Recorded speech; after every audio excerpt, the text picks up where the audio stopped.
Welcome back to the Meet the Bus podcast, everybody. I am your host, Jeffrey Reckis, and this is episode not 9. This is not episode 9. No, we are not doing an episode this week, but that's okay. That's okay. We're using this week as a little reset week for all of us who work on this little podcast, this little channel. We're taking this opportunity to have a little reset week. Some things happen with our guests for this week, just scheduling things. You know, these people that I want to talk to, there's a bunch of people I want to talk to, but we come from all over the country. We all do different things. Our schedules are crazy. Real life gets in the way, and that's okay because these people will still be coming on just at a later date. So for this week, we're using it as a little reset. Talk about some things that are going on in the activity, some things I want to talk about, things I want to shout out, and then most importantly, talking about what you guys at home, wherever you are, wherever you listen to this podcast, what you guys would like to see in the future. Because so far, I've been following a schedule of interviews. The schedule started early September when I first came up with this. Really, in the middle of August, whenever I started talking to people about this idea, and I was like, hey, I want to start up this podcast. Would you want to come on? Like all my close friends. So that's why right now you're seeing a lot of these interviews, and it's a lot of people that I'm close to because I wanted to start with these people as like the foundation of who I am. In this activity, I wanted to talk to these people who have made me who I am and who I looked up to in the activity as well. At the end of the past couple episodes, we've been talking about some stuff just like the state of the activity today, whether that be a new CEO in the activity now or some unfortunate sad events like Southwind closing up shop for good or cadets closing up shop for just the season, just some unfortunate news that's coming out. So I want to take this opportunity in this episode to talk about some things that are good, that are happening in the community right now. Marching, DCI, all the good things. There's a couple stories I want to talk about today. I saw this really cool post. It's a very short thing. If you're at home and you're somebody who's, trying to audition for the activity, you're still eligible to do the activity, something you should definitely check out is the Blue Stars Facebook page or the Blue Stars Instagram page, wherever their website is. Please go check this out. Had plenty of amazing friends I know who have marched with the Blue Stars, incredible organization, but they're doing something really cool, something I haven't seen before. They are doing a Japan satellite camp in what I think is going to be November. I'm pretty sure. I'm not positive on that. But like I said, please go check them out. I just saw this on Facebook yesterday. I think I'm recording on Saturday, October 28th. I saw this on the 27th. But, just a satellite camp at the end of the day. So you go look at the event information. It's your typical poster about, what you're going to get if you pay for the camp and everything. But yeah, just wanted to shout them out because it's something I've never seen before. Super cool thing. So yeah, if you're at home, looking for somewhere to audition, Blue Stars. Next, repping the home team. Got to talk about some news that's going on with the home team this week. The Blue Knights. Good friend of mine, a leader who I looked up to in my last year in 2019, Mr. Daniel Belcher, officially stepped down this week as... Shout out Jason.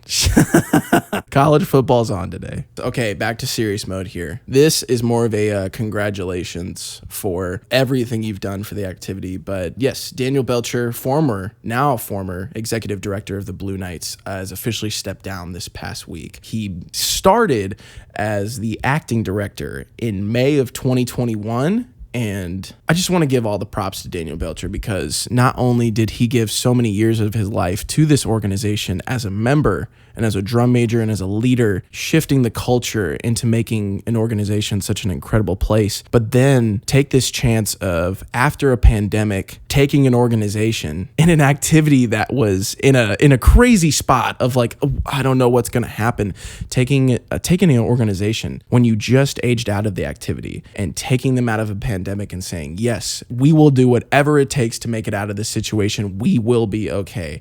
And, after 2022, not making finals and then doing a big restructure and staff changes and all of this good stuff and then getting the group back to finals. I mean, Daniel, if you're listening, congratulations on a beautiful career in DCI. I don't know if this is the last time that you'll be a part of the activity. I would say no, but I'm going to say that you've done so many years that it's time to maybe take a little break. But I just want to say congratulations and thank you for everything that you've done for the activity, because even in just the 1 year that I got to be a member with you, just an incredible leader, the example of what it's like to be a leader in the activity. So shout out to Daniel Belcher for everything that he's done for the activity. If you're listening out there, thank you for everything you've done. Would love to have you on the show as well at some point, just to talk about, we could talk about everything. But yes, congratulations to Daniel Belcher. Moving forward, There's one little story, one little last story. Obviously, camp season starting up. It's the beginning of November, probably as this episode is coming out, or this little video. So for all the people that are out there, if you're new, you're trying to get into the activity, you're auditioning this season, comment down below where you're going to be auditioning at. If you're already a member, let us know where you're returning to, or maybe where you're going to next. Who knows? But put it down in the comments. Let us know where you're going. Would love to know. And if you guys would also like an audition tips video, I know a lot of people do it, but if you want an audition tips from the dumb guy here, I might make one. There's been some mistakes I've made in the room plenty of times. So you know what I'm saying? If you guys would like that, absolutely 100%. But moving forward, my last little story here I want to talk about. I actually got this article texted to me on like Thursday or something, but this article came out October 23rd, written by Natalie Shelton from Flow Marching. And I want to talk about this story. It's interesting, and it could open up a lot of possibilities for college. This doesn't necessarily have to do with DCI per se, but it could eventually at some point. Maybe get into a little discussion with it, actually. 18 members of the band at the University of Iowa signed an NIL deal. Let's just explain NIL deals for the people at home who might not know. They actually explain it perfectly in this article here, but NIL deals have been all the rage in college athletics over the last few years, and finally allowing your favorite college football, basketball, and yes, even marching band student athletes to receive compensation for advertising a product or business on a billboard or in a commercial. In its simplest terms, NIL, name, image, and likeness, is a term that describes the means through which college athletes are allowed to receive financial compensation. NIL refers to the use of an athlete's name, image, and likeness through marketing and promotional endeavors. This can include autograph signings, product endorsements, social media posts, and more. If anyone's from the University of Iowa watching this at all, like, comment down below if you know what's going on with this situation. I would love to know. But yes, the Brick Kitchen in Iowa, which I don't know exactly. Let's take a look at where the University of Iowa is. University of Iowa. Where are you located? Iowa City. I would have known. But yes, the Brick Kitchen in Iowa City has signed the 18-person mellophone section of the Hawkeye band. Wow. Okay, that's super cool. It's the first of its kind, and it's an actual NIL deal. And I just think that's amazing. I think that's super awesome. I didn't think I would see anything like this. I thought, obviously, because for the past, oh my God, I don't know how long, probably 15 to 20 years, there's been an NIL fight for college athletes because, you know, their jerseys get sold in the school stores. You know, the players get they're put up on posters. They're in commercials for the tournaments or the big bowl games, whatever it be. So that makes sense in that regard. If they're making money for their likeness is making the money for the university, but you would never think that a college marching band section could get signed for something like this. And I think it's super cool. And something I want to read here is the owner of the Brick Kitchen. Shout out Shelly Whited. I don't even know if that's the right way to say your last name, but I want to talk about a little quote she said in here. She said that most people don't realize the amount of effort marching band students put into their performances. Many of these students are also trying to maintain part-time jobs, so it can be stressful. This is a great way for us to provide a little financial help and have a lot of fun while doing it. And we're also excited to be the first business to ink a deal for a full instrument section with an NCAA marching band. Wow. The Instagram post that they put out for the Brick Kitchen goes on to say that the students will be featured in advertising and social media campaigns for the Brick Kitchen in exchange for fair compensation and products. Dude, oh my God, this is insane. Okay, this is my first time really going in depth and reading through the whole article, so I'm blown away. That's my real reaction to that. That's so cool. And something that sparked the interest to like read this and talk about this was just that, like, the opportunities that could open up for college marching band people. But take the spin on it. If we could start a little conversation, imagine if DCI kids could get NIL deals. Think about it.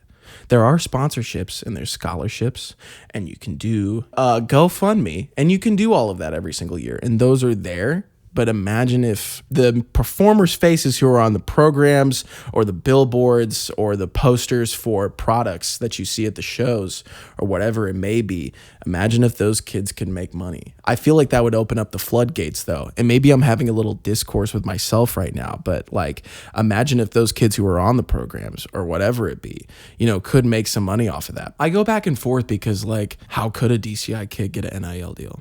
Yeah, this would just be real. This is a really interesting topic. I think somehow if this could be figured out for DCI, this would be crazy for revenue because I think it would bring that much more attention to the activity if you could get outside independent businesses or local businesses or something of that nature to give NIL deals to these kids because drum corps kids are working a mile a minute over the summer. Imagine if they had someone to, support that. I don't know. I'm probably just this dumb kid who's in his room trying to like advocate for it. And then there's like actual business people who are like, hey, there's no way that's possible, which is fine. It's cool to imagine, but at least for my college marching band people, know that this can happen. Now for me, when I was at MTSU, quick little story, I made a little bit of money when I was in my college marching band at MTSU, but it was mainly like, it was like a per diem. Essentially, like we got per diems on trips and whatnot, but you also made a little bit of cash at the end of the semester just for doing marching band and just be a little bit to go towards like books or something. You go towards your classes. Just imagining this would have been so cool for the local restaurants that are around in Murfreesboro. It would have been crazy I didn't even think this could be a possibility because you think that college athletes, yes, but college band students, marching band students, didn't think that would happen. And I just think that's super cool. So for any college marching people out there, take advantage of that. Find a local business maybe and be like, yo, we will be sponsors for your product or we'll be whatever. Make a little bit extra cash. Cash in, dude. I'm a big supporter of it. Big supporter of it. That's rounding out kind of just some stories that I wanted to talk about for this past week that have been happening in DCI over the past week. Just that little NIL story because I thought that was so cool. But other than that, I think we're going to wrap up. Last thing before I head out, like I talked about earlier in the video, I'm kind of following the schedule right now that I've had since the beginning of September for this interview schedule. And with that, I can understand for the audience at home, they're like, what about, you know what I'm saying? So I want to take this time to ask the audience at home, comment down below. Let me know, is there something specific that you want to see in the future? Is there somebody that you would like to see on the podcast in the future? Let me know what you guys want to see in the future because while I still got some great interviews on the way, we got a lot of time left. You know what I'm saying? Before we get to the season, we got a lot of off season. We need some coverage throughout the off season. You know what I'm saying? We need some things to talk about. We're going to keep bringing on a bunch of people onto the bus to keep talking about this stuff. But until then, while we're going through the process, I want to know for you guys at home, comment down below. Is there something specific you want to see? Is there somebody specific you want to hear from? Is there something you want me to talk about in the future? Do you want me to make little videos like these? I'm here because I'm trying to advocate for a better future within the activity. However I can do that, I'm going to do it. If you guys have something specific you want me to do, I got you. I'm just here to make the best content possible for the game, for drum corps, for the game, for the love of the game. But for drum corps, I'm trying to do something different for drum corps that's not just react videos. And while those are great for the people at home who love to watch the videos, I'm trying to do a little something different. So for you guys at home, comment down below. I'm here for the ideas. With that, I think we're going to wrap up. I didn't ramble too much in this video. Hopefully this was some good stuff for you guys just to hold us over for another week. And until then, this has been Meet the Bus with me again. So this is like episode 8.5. How about that? 8.5. This is probably coming out the day after Halloween. So I hope you guys had a great Halloween. Let's see. Can I get a top 3 scary movies for myself real quick? We're going to go It at 3. We're going to go Halloween at 2 because it's a classic. And we're going Hereditary at number 1 because that's an incredible scary movie that to this day, I think I've seen it 4 or 5 times. It's still like, I'm still terrified every time I watch it. Let me know in the comments. Top 3 scary movies. Put them in the comments. You know what I'm saying? Let's have a little conversation in the comments. You know what I'm saying? So Meet the Bus, episode 8.5. We'll see you next week and for the future with some great interviews. Hope you guys have a great week.